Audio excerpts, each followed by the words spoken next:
Hello student, आज हमने hybridisation of orbitals का पढ़ना है। हाइब्रिडाइजेशन का मतलब होता है मिक्स हो जाना। स्टूडेंट, हाइब्रिडाइजेशन का मतलब हुआ मिक्स हो जाना। किसका मिक्स हो जाना?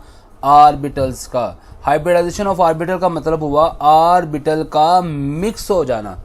तो ऑर्बिटल मिक्स होते हैं, किस तरह मिक्स होते हैं, क्या लेक्चर है, चलो पढ़ते हैं। स्टूडेंट, अगर हम कार्बन की कॉन्फ़िगरेशन को देखें तो उसके पास दो ऑर्बिटल इस तरह के हैं जिनके पास सिर्फ एक एक इलेक्ट्रॉन होता है। तो अकॉर्डिंग टू द केमिस्ट्री वही ऑर्बिटल बॉन्ड बनाते हैं जिनके पास एक एक इलेक्ट्रॉन हो। तो स्टूडेंट, इसके मुताबिक सिर्फ ये दो ऑर्बिटल बॉन्ड बनाने चाहिए और यही दो बॉन्ड को होना चाहिए। तो लेकिन अगर हम कार्बन की देखते हैं तो कार्बन की अक्सर चार बॉन्ड बने होते हैं। तो चार बॉन्ड किस तरह बने होते हैं? तो स्टूडेंट, ये इसको हम ये कहते हैं कि 2pz ऑर्बिटल से, ये 2pz ऑर्बिटल 2s ऑर्बिटल से एक इलेक्ट्रॉन ऑक्साइड होता है और किधर आ जाता है 2pz ऑर्बिटल में। तो आप देखें 2pz में अब एक ऑर्बिटल इलेक्ट्रॉन आ गया और 2s में भी एक रह गया।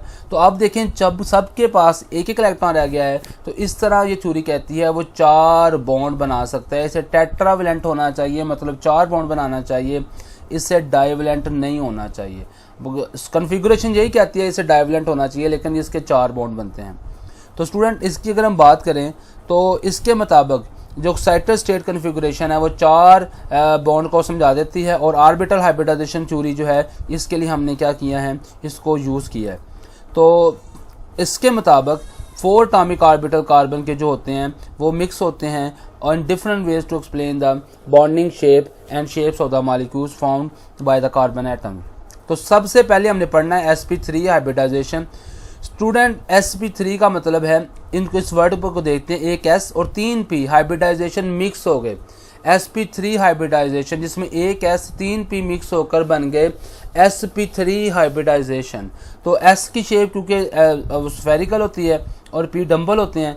स्टूडेंट, जब ये मिक्स हो जाएंगे तो सबकी शेप एक जैसी हो जाएगी। आप देखें ये वो वाले ऑर्बिटल हैं जो मिक्स हो गए हैं। तो आप देखें इन सब की शेप एक जिस तरह की हो गई है। तो जब ये एक तरह के मिक्स हो जाएंगे तो ये इस तरह की शेप में आ जाएंगे, जिसे हम टेट्राहेड्रल कहते हैं।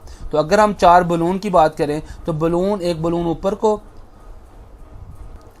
और 3 बलून नीचे को की तरफ होंगे। तो स्टूडेंट, इस तरह इसको बोलते हैं टेट्राहेड्रल ज्योमेट्री, कि जो स्पेस 3 डायमेंशनल का स्ट्रक्चर होता है तो इसको ऐसे बोलते हैं sp3 हाइब्रिडाइजेशन, जिसके अंदर एक s और 3 p ऑर्बिटल जो होते हैं वो मिक्स हो जाते हैं। इसमें एक s और 3 p ऑर्बिटल जो होते हैं वो मिक्स हो जाते हैं।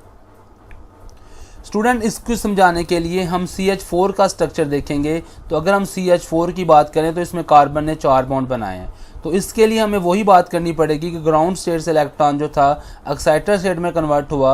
एक्साइटेड स्टेट में से इलेक्ट्रॉन कन्वर्ट होने के लिए 2s से एक इलेक्ट्रॉन 2pz में चला गया। अब सबके पास एक एक है। उसके बाद जो वैलेंस ऑर्बिटल्स थे वो मिक्स हो गए और हर ऑर्बिटल को बोलेंगे sp3 हाइब्रिड ऑर्बिटल। ये हमारे पास ये डिफरेंट ऑर्बिटल्स हैं, इनकी s की एनर्जी कम है, p की ज़्यादा है, तो शेप भी डिफरेंट है। लेकिन जब ये हाइब्रिड हो जाएंगे तो सब की शेप आप देखें सारे एक ही लाइन में आ गए हैं। सबकी शेप भी एक जैसी हो गई है और सबकी एनर्जी भी क्या हुई है, एक जैसी हो गई है। तो स्टूडेंट, सबके पास एक एक इलेक्ट्रॉन आ गया है।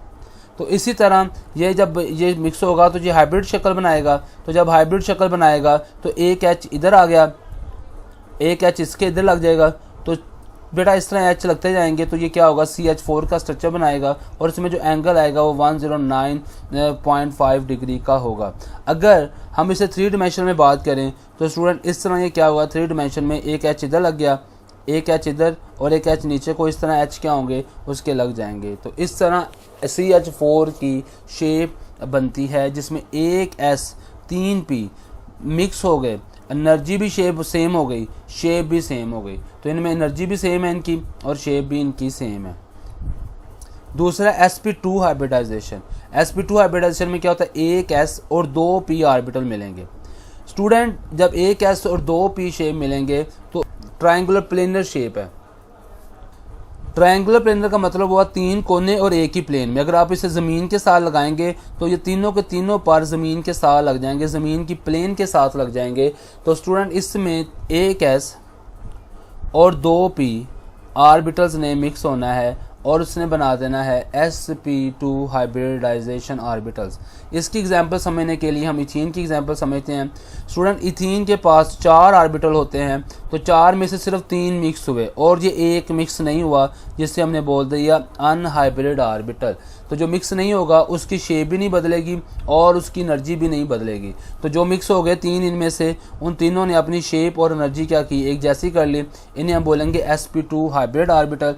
तो स्टूडेंट, जो मिक्स हो गए, ये नीले रंग से हैं, जो मिक्स हो गए हैं वो इस तरह के हैं, वो इस तरह एक ही प्लेन में आ गए। लेकिन जो मिक्स नहीं हुआ वो क्या हुआ कि वो ऊपर और नीचे की फॉर्म में आ गया। देखें, एक ऊपर है और एक क्या है, ये नीचे है जी। ये जो हरा वाला बलून है ये अनहाइब्रिड ऑर्बिटल को रिप्रेजेंट कर रहा है। इसका आधा लोब ऊपर है और आधा ही लोब क्या है, नीचे है। स्टूडेंट, अगर इस तरह के ये वाले जो बात करते हैं, तो पहले सिग्मा बोर्ड 2 कार्बन हों, तो एक कार्बन का एक बलून दूसरे बलून के साथ इधर से मिल गया, देखें, और मिसाल के तौर पर इसका ये वाला बलून मिल गया उधर, तो ये 2 बलून रह गए, तो इनके साथ क्या होगा, हम एच लगा देंगे। देखो, एक हमने इधर एच लगा दिया और एक हमने इधर एच लगा दिया। इसी ये कार्बन भी इधर एच लगा लेगा और इधर भी एच लगा लेगा, तो आप देखें ये एच आ गया। लेकिन ये 2 ऑर्बिटल जो हैं, ये जो अनहाइब्रिड थे, ये एक दूसरे के पैरेलल हैं। तो स्टूडेंट, जो पैरेलल ऑर्बिटल होते हैं वो आपस में ऊपर वाला ऊपर से ओवरलैप करने की कोशिश करेगा और नीचे वाला नीचे से।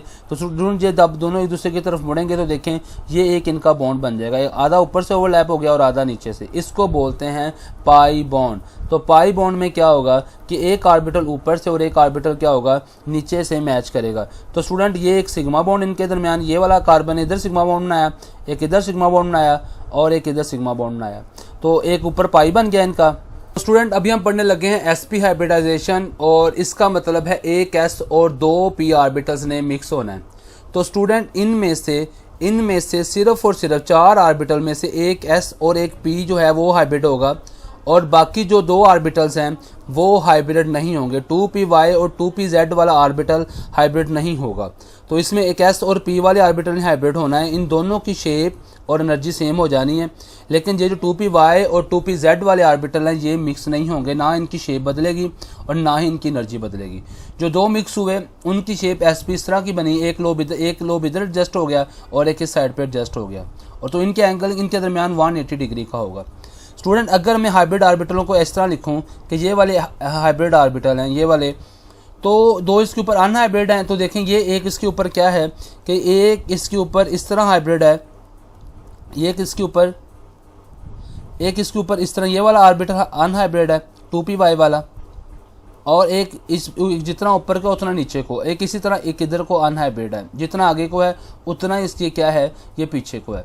तो स्टूडेंट, ये जो हाइब्रिड ऑर्बिटल होते हैं सबसे पहले इन्होंने मिलना होता है। तो देखें ये दो इस तरह के अगर कार्बन हो, तो एक बलून ये जो वाला हाइब्रिड वाला था वो इधर मिल गया, ये सिग्मा बॉन्ड बन गया इनका, और इस तरह जो ये वाला बैक वाला था और इसका एक बैक वाला था वो एच के साथ मिल जाएंगे। तो देखो इनके इस तरह ये क्या हुआ, ये CH के दरमियान, ये इनके दरमियान बॉन्ड बन गया। अब 2 ऑर्बिटल अनहाइब्रिड हैं, उनकी बात करनी है मिलने की। तो स्टूडेंट, इसमें हमारे पास एक 2py वाला है, तो देखें 2py वाला ऊपर से 2py वाले से ऊपर से मैच कर जाएगा क्योंकि ये पैरेलल है, तो ये इधर से हाइब्रिड हो गए। तो देखें ये वाला 2py वाला 2py से एक ऊपर से मैच कर गया और एक नीचे से मैच कर गया।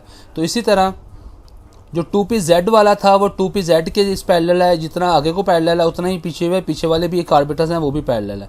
तो स्टूडेंट, आगे वाला आगे से मिल गया 2pz वाला और पीछे वाला पीछे से मिल गया, इस तरह 2 पाई बॉन्ड बन गए। तो इसके अंदर जो होता है 2 पाई बॉन्ड बनते हैं, कार्बन के आपस में एक सिग्मा होता है और एक इसका सिग्मा H के साथ बना होता है।